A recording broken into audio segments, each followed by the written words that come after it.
Ռուսական զորքը կանգնած էր Գորիում, 1 ժամ ավտոճանապարհով 60 կիլոմետր հեռավորության Վրաստանից եւ միմիայն Միացյալ Նահանգների Ջորջ Բուշ կրծերի ուղիղ միջամտությունը կանխեց ռուսական զորքի մուտքը Թբիլիսի։ Կոնկրետ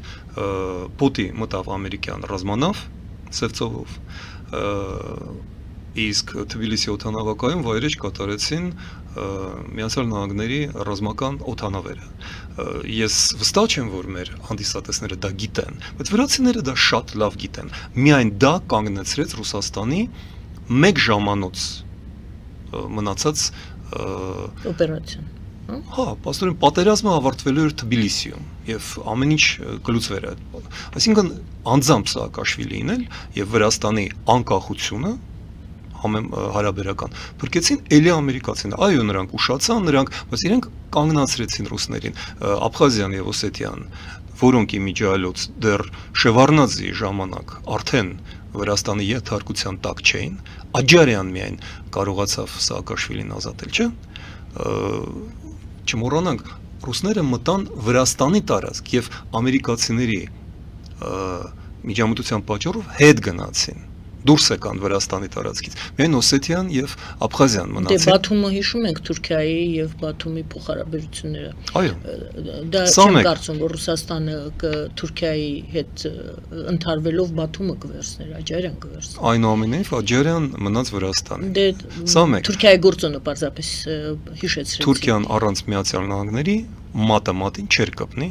կպցնի եւ չէր համարձակվի որևէ բան ասելու։ Եկեք մեր թեման հետեւյալն է։ Հիմա Հայաստանը։ Ես երկու օրինակ միայն բերեմ, որը ակնհայտ է, այդքան ակնհայտ է, որ ես պարզապես զարմանում ու զայրանում եմ, որ մեր մամուլը դրան չի անդրադառնում, որքան կախված է մեր մամուլը, կախյալ է եւ ազատ չէ։ 2022 թվականի աշնանը իմիջիալոց լավ սկզբից փաստն ասեմ, Եվրամիությունը ծանր բախումներից եւ ծանր կորուստներից հայկական կողմի 224, եթե չեմ սխալվում, զոհեր էին մի քանի օրվա բախումներից հետո։ Դրանից մի քանի շաբաթ անց Եվրամիությունը կանգնեցրեց այստեղ դիտորդներին եւ այդ պահից ի վեր ադրբեջանական հարձակումները ընդհատվեցին։ Ոչ մի հայ զինվոր դրանից հետո չի զոհվում։ Ես ընդամենը համեստորեն հիշեցնեմ, որ այդ թվականի օգոստոսին Հայաստանի եվրոպական կուսակցությունը Ֆրանսիայի եւ Ամերիկայի դեսպանատների մոտ ցույցեր էր անում, խնդրելով, քանի որ կառավարությունը չէր դիմում, մենք հասարակության անունից դիմեցինք Միացյալ Նահանգների եւ Ֆրանսիայի դեսպաններին եւ պատասխան ստացանք գրավոր դեսպաններից, խնդրելով օգնել պաշտպանել Հայաստանի պետականությունը, զորքեր ուղարկել։ Եվրոպան ուղարկեց խաղաղ դիտորդներ, որոնք այնուամենայնիվ անզեն միայն իրենց ներկայությամբ եւ եվրոպական դրոշներով կանգնացրեցին եւ հարյուրավոր հազարավոր զոհերը եւ Հայաստանի առ այսօր պաշտպանում են արևելյան սահմանը։ Ճիշտ է թե չէ։ Երկրորդ օրինակը Ուրսուլա ֆոն դեր Լայնը շաբաթներ առաջ հայտարարեց, Եվրոպական միությունը իջեցնում է 90%-ով բոլոր տարիֆները հայկական ապրանքի եւ պատրաստ է մինչեւ 80% այն ապրանքատեսակները, որոնք մերժվում են Ռուսաստանի կողմից, ընդունել եւ ցուցադրաբար բերեցին ու գնեցին, ես չեմ ասում ծիրանը, լոլիկը, ինչը ակնհայտ էր, ծաղիկներ էին գնում անգամ, Լատվիան, Էստոնիան, Ուկրաինան, Նիդերլանդները, ոնց է կարծում Նիդերլանդներին պետք են հայկական ծաղիկներ, պետք չեն, չէ, բայց 15,000, թե չգիտեմ քանի հազար առան, ասեցին ինչ կտակ մենք կառնենք, ի նշան աջակցության եւ համերաշխության։ Ինչ արեց Հայաստանը։ Շարունակեց փորձել վաճառել այդ ամենը Ռուսաստանին։ Ռուսաստանը ընդունում էր ծաղիկներ եւ Սմոլենսկում հրկիզում էր 40,000 ծաղիկ հրկիզեց։ Ախր Եվրոպան առաջարկում է ձեզ, բերեք, ինչու չեք բերում։ Եվ հիմա մենք գալիս ենք ամենակարևորին։ Ինչ է Հայաստանի կառավարությունը, իշխանությունները, խորհրդարանը չեն հասկանում, ապուշ են, գործակալներ են, ոչ, շատ պարզ է ամեն ինչ եւ շատ ավելի հասկանալի։ Մի բան է պետք հասկանալ։ Հայաստանում իշխանությունը պատկանում է մի քանի կլաններին, օլիգարխներին, որոնք կապված են Ռուսաստանի հետ, որոնք փողը ստացել են ժամանակին, հարստացել են ռուսական միջոցներով, որոնք հատուկ ծառայությունների հետ կապեր ունեն, որտեղ Ռուսաստանում այլ կերպ հնարավոր չէ փող աշխատել, եւ նրանք են արգելակում եվրոինտեգրումը, նրանք են արգելակում, եւ նրանք հիմա մտել են խորհրդարան, Հայաստանի խորհրդարանը դա մի քանի խումբ հայ օլիգարխների ռուսների հետ կապված, այսինքն իշխանությունը անուղղակիորեն, իսկ այսպես կոչված ընդդիմությունը ուղղակիորեն կապված է ռուսական կառավարության, ֆինանսների եւ հատուկ ծառայությունների հետ։ Ինչ է, մենք դա չգիտենք, ախր հենց այդ բաները ընտրություններից առաջ եւ ընթացքում Փաշինյանն էր ասում, չէ, որ դուք ծառայում եք այլ երկրներին։ Հիմա դա այդպես չէ, բայց եթե դուք գիտեք, որ իրենք ծառայում են Ռուսաստանին, բա ո՞նց եք իրենց տալիս Եվրոպայի հետ ինտեգրման հանձնաժողովը, ձեռ եք առնում։ Այսինքն դուք ուզում եք ասեք, որ օբյեկտիվ չեն պատճառները Փաշինյանի կասկածամտության, եթե ես դե Փաշինյանի փոխարեն չեմ կարող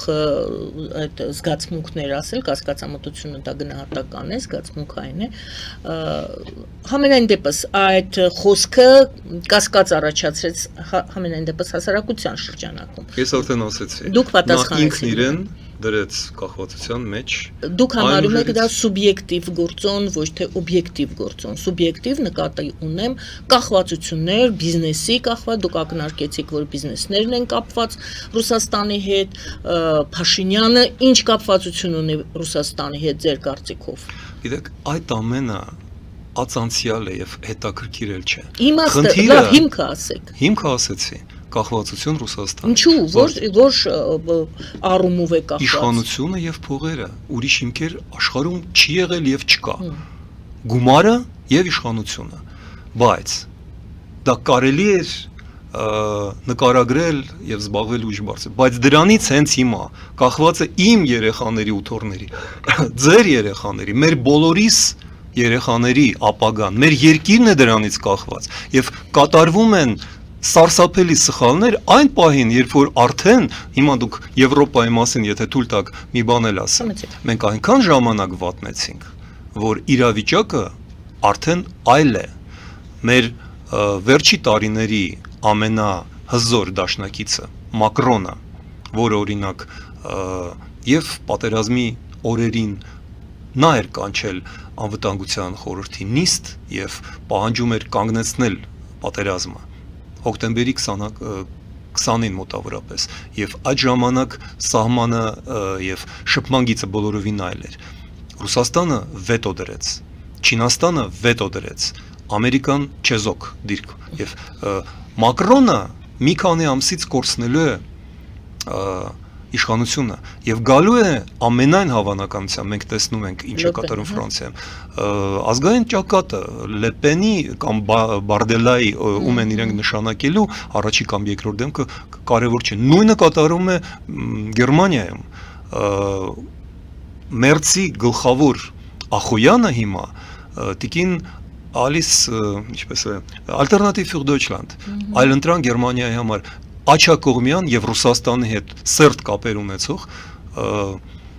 կուսակցությունը խնդիրը այն չէ կվերցնեն իրենք իշխանությունը թե չէ խնդիրը այլ է եւ Գերմանիայում եւ Ֆրանսիայում եւ արդեն Նիդերլանդներում Բելգիայում Ավստրիայում Իտալիայում իշխանության եկան այն ուժերը որոնք այլևս Եվրամիության ընդլայնման